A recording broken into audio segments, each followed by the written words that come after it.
गुरुदेव की आज्ञा मिल गई। राधे राधे राधे। इन्हीं का नाम खोजी जी पड़ा, चतुरदास जी का नाम प्रेम से खोजी जी बोलिए पड़ा। राधे राधे राधे ये राधे राधे राधे। गुरुदेव जी के सेवा में, अब जैसे गुरुदेव लघु शंका कर रहे हैं तो पानी लिए खड़े हैं। गुरुदेव को हस्त प्रक्षाल आचमन आज्ञा कब क्या हो जाए तो जल की सेवा लिए खड़े थे। गुरुदेव जी लघु शंका में ही समीप श्री बैठे। कृष्ण राधे राधे। बड़ा भारी पीपल का वृक्ष दूर था तो वायु के द्वारा उसके फल और पत्ते बीज सब पड़े थे। लघु शंका किए हंसने लगे और हंसते हंसते हाथ प्रक्षालन किया, आचमन किया तो इतनी जोर की मस्त मुस्कुराहट और हंसी थी। श्री चतुरदास जी ने, जिनको खोजी जी बाद में कहा गया, आचमन करा रहे थे, कहा गुरुदेव कोई मधुर प्रसंग प्रभु का याद आया या कोई घटना घटी? आप बहुत मुस्कुरा रहे हैं, बहुत हंस रहे हैं, इस समय बाह्य प्रसंग तो कोई ऐसा है नहीं। कहा तू कैसा शिष्य है रे, सेवा में रहता हुआ मेरी हंसी का कारण नहीं जान पाया? मैं क्यों हंसा इतना भी तुझे ज्ञान नहीं, और मेरी सेवा में रहता है? कैसा शिष्य है जो गुरु के मन की बात न जान पावे, गुरु के इशारे के, गुरु के मनोभाव को न जान पावे, वो शिष्य ही क्या? चलो सेवा छोड़ो, मैं क्यों हंसा इसकी खोज करके आओ। अब बताओ, गुरुजनों की प्रति सेवा कर बहुत कठिन है, बहुत कठिन है। यहां कहा कि छोड़ो सेवा, मैं क्यों हंसा ये बताओ, आके खोज करो। अब गुरु आ गया, तुम्हारी बुद्धि अब सेवा के अधिकारी नहीं, यदि तुम ये नहीं जान सकते मैं क्यों हंसा। हंसे गुरु जी और फंसे चेला जी। अब समझो मतलब कितना कठिन विषय है गुरु सेवा, बहुत कठिन। यही तो अमोघस्य, जो जीत गया अमोघस्य। तुम्हारी बुद्धि विवेक रहित है। जब तक तुम हमारे हंसने का कारण ज्ञात करके ना हो तब तक तुम्हें हमारे पास कभी नहीं आना चाहिए। चलो जाओ यहां से, आश्रम से। हमारे मन की बात जब जान जाओगे कि मैं क्यों हंसा, उसका कारण सही बताओगे आकर के, और जो मैं मन में सोच रहा था तो फिर सेवा में रख लूंगा, तब मैं मानूंगा कि तुम मेरे सच्चे शिष्य हो और सेवक हो। साष्टांग दंडवत किया, जो आज्ञा गुरुदेव। अब चल दिए, जहां संत महात्मा मिलते तो विनम्रता पूर्वक दंडवत करते हो, कहते हमारे गुरुजी लघु शंका करते समय हंस दिए, क्या कारण था? तो सब कहते गीता की बात पूछो, भागवत की बात पूछो, वेदों के, तुम्हारे गुरुजी है तो लघु शंका में हंस दिया, हम इसका क्या मतलब बताए तो और उपहास होता। भला कोई इस प्रश्न का क्या उत्तर दे? कोई सुलझे हुए महात्मा थे, उन्होंने कहा रामायण गीता भागवत का प्रश्न हो तो अभी मैं उत्तर दे दूं, लेकिन आपके गुरुजी लघु शंका करते हुए क्यों हंसे, इसका हमको ज्ञान कैसे होगा, हम कैसे उत्तर दे आपको? ये तो गुरुजी से पूछो जाके। बोले नहीं, गुरुजी ने कहा जब तक इसका उत्तर न मिल जाए हमारे सामने मत आना, मुख मत दिखाना। अरे संत जन बहुत पहले, और हर उनकी आज्ञा में बहुत बड़ा रहस्य होता था। अब ये रोज जलते कि गुरु सेवा से वंचित हो गया, गुरु सेवा छूट गई। साधक को इस बात की बहुत पीड़ा होनी चाहिए, जिसको गुरु सेवा, तो ये होना चाहिए कि कौन सा अपराध बन गया, दुर्भाग्य आ गया कि गुरु सेवा छूट गई। वो रात दिन चलते इसी प्रकार, और संतों से जा जाकर पूछते पर कोई समाधान नहीं मिला। अब उन्होंने विचार किया गुरु जी के सामने जाना नहीं, सेवा है नहीं, तो अब शरीर को रख के क्या करें, शरीर को नष्ट कर देते हैं।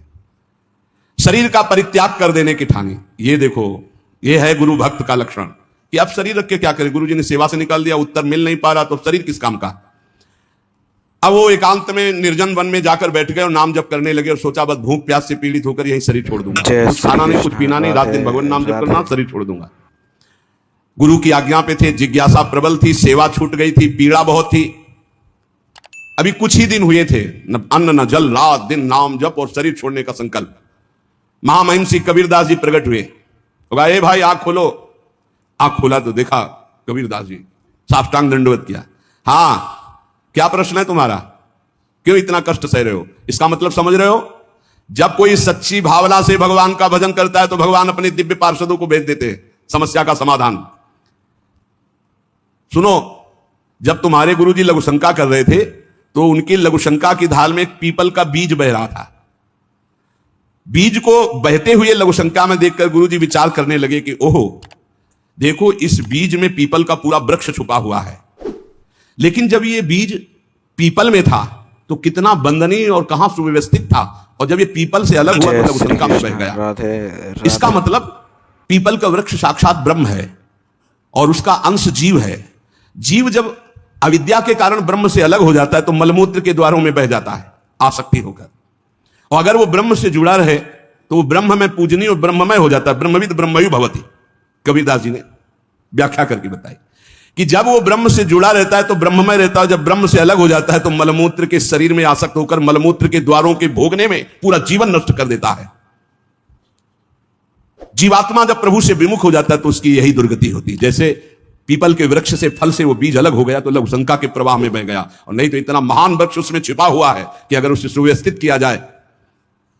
जीवात्मा जब भगवान से विमुख हो जाता है तो भव प्रवाह में मलमूत्र के द्वारों में बहने लगता है। कैसे? गर्भाशय में गया तो मलमूत्र के द्वार जहां है वहीं गया, और मूत्र के द्वार से ही तो गया।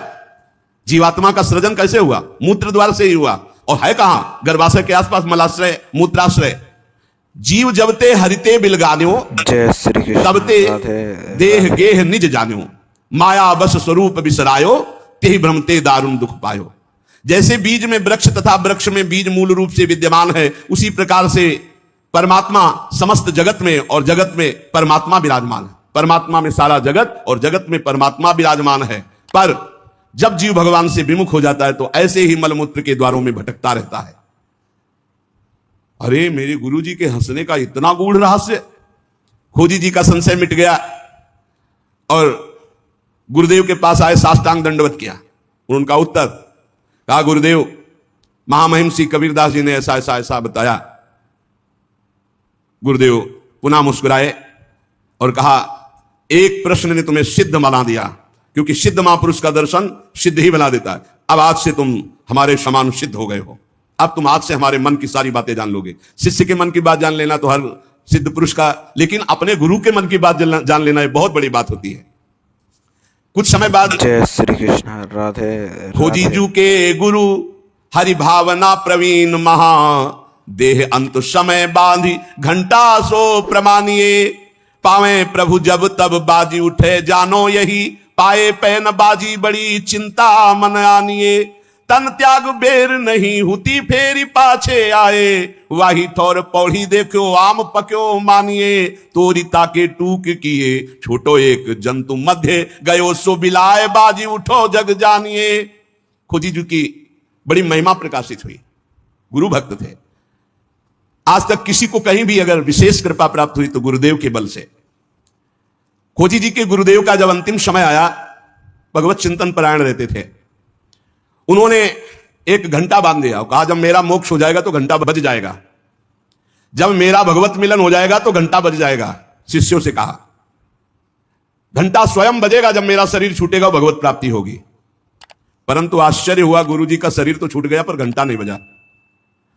सब जितने और शिष्य थे बहुत चिंता में हो गए कि क्या गुरुजी की गति नहीं हुई।